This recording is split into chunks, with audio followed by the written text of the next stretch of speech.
Hello and welcome to Junior Achievement's virtual speaker series. Today we are going to be speaking with Dr. Fayola Delica.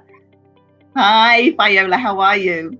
Good, and yourself? Excellent. And Dr. Delica, you have been in the healthcare industry for 22 years. You are a native of South Florida and you graduated from Blanche Ely. And I know you've been in the healthcare industry for 22 years, but you've also been an entrepreneur for the last 7. Yes. So could you start by telling us what you did coming out of high school? Well, coming out of high school, while I was a student at Blanche Ely High School, graduate class of 2000. I don't look it, but yes, I did. I was an LPN student in high school, went to the University of Florida.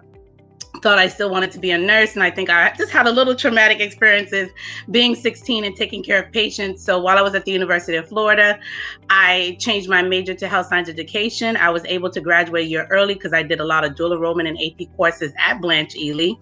And after I graduated with honors, I still wanted to be a nurse. So I came back home and went to the University of Miami and became a nurse. And so since then, I've been doing so many different things in the nursing industry, from independent contracting to travel nursing. I'm currently a management and long-term care facility.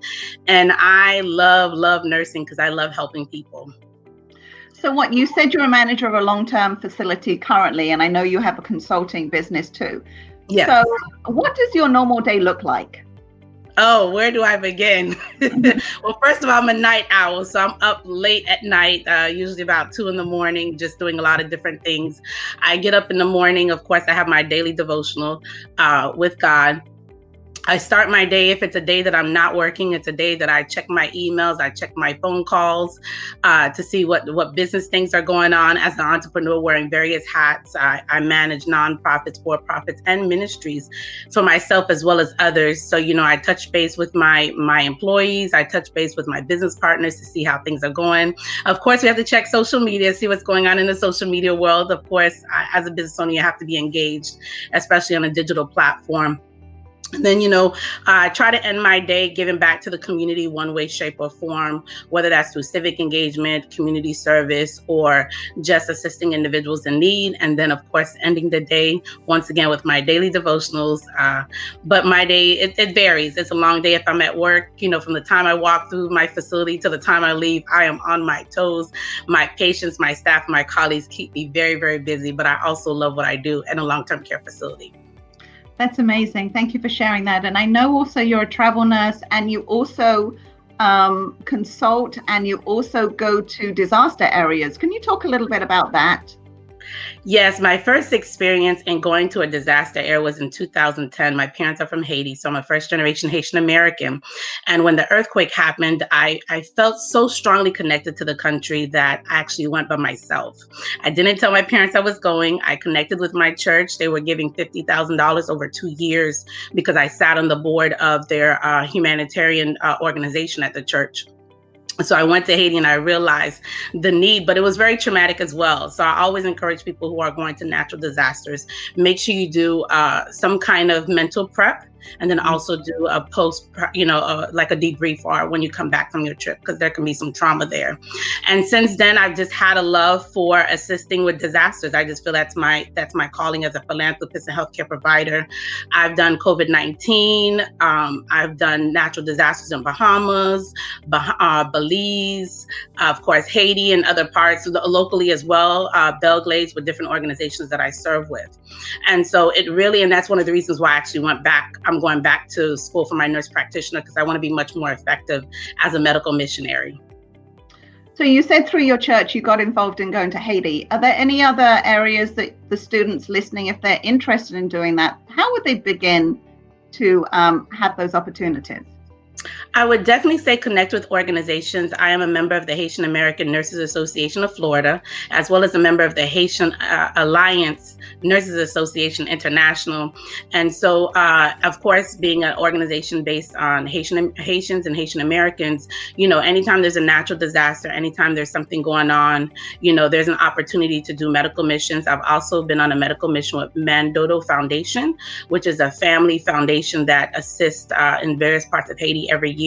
I had the opportunity to go in 2017. So it's really connecting with organizations. If there's a need, I remember when Samaritan Purse, when I lived in North Carolina, there was a natural disaster. I can't think of what natural disaster that was. I think it was Hurricane Katrina, if I'm not mistaken. So, connecting with those organizations, being involved in your community. It's nonprofits, even businesses sometimes have a foundation that do some kind of effort in natural disasters, your church or community organizations. So it's just really being engaged, and you will be there. And even some for-profits. I also am a contractor for FPL for the last couple of years during hurricanes here in South Florida and in the southern end of Florida. I've been able to be of service to them and their contractors. So it's a great opportunity, but I would definitely say be engaged and involved in your community. And when there's a need, you'll definitely get connected to the right place. Okay, great. So what advice would you share with our students if they wanted to go into the healthcare industry? Definitely study. Study. It was challenging as a high school student. I was homecoming queen the year that I think was my senior year. Homecoming queen 1999, if I'm not mistaken, or 2000. I can't remember. But I was still some way involved. I was president of HYCA, which was the Haitian organization. I was in student government. I'm the senior class treasurer still. So it's really finding that balance. But I always tell them, if you're going to work, do extracurricular activities and make sure your GPA is great. I was able to get a lot of different scholarships, a lot of opportunities for college because my GPA, but I was able to balance. And so I truly believe it's really knowing that you're in school, your high school years are so important. Have fun. 9th and 10th grade, have fun, but 11th and 12th grade, make sure you really, really buckle down. Because by the time you get into your 11th grade year, it's really kind of somewhat too late to try to pick up your GPA or try to make that lasting imprint. But, I would say education is so important. I'm a lifelong learner. I've been in school since the time I can open my mouth, and I will always be in school. And so it's so important to be educated. And it's not just traditional education, but non-traditional education, certifications, different trainings, but definitely do well in school. If you're in the LPN program, take it seriously. I am actually taking a class on pathophysiology for my nurse practitioner, and I could remember things that I learned from Ms. Basso. I'm not sure if she's still alive or not, but she was my LPN professor in high school during the pre-nursing programs, and I could remember her speaking into my ear about the cardiac system, which is still the hardest system for me to get, but I continually remember the things that I've learned through the LPN program. And if you're wanting to go to nursing school, it can be very competitive. So don't get discouraged. Apply to many schools locally and abroad, even if you have to go to community college, because you have the 2-2 program. So you can go to school for free and take your dual enrollment classes, AP class. I knocked out a whole year of college because I did AP and dual enrollment courses. So just really being focused, strategic, and have good friends. Be careful who your friends are. That is so important. I worked in a male prison in Vermont, and I met young students, young people who had the wrong friends and put them on the wrong path of life. So make sure your friends are encouraging you to be the best version of yourself. And also, don't give up on yourself. Life can be hard. I remember I had so many traumatic situations happen while I was in high school, but I had good friends around me. I had a good faith, and it helped me to stay focused. So life can be challenging, but it's not whatever decisions you've made in life, whatever challenges you come across, that is not the end of your story. It actually is the best part of your story, because you find your strength, you find your ability to keep going. So I encourage you all. You guys can do it. First of all, you're coming from Blanche Ely High School. What else can you say? That is the best high school in the world. Don't let no one else tell you otherwise.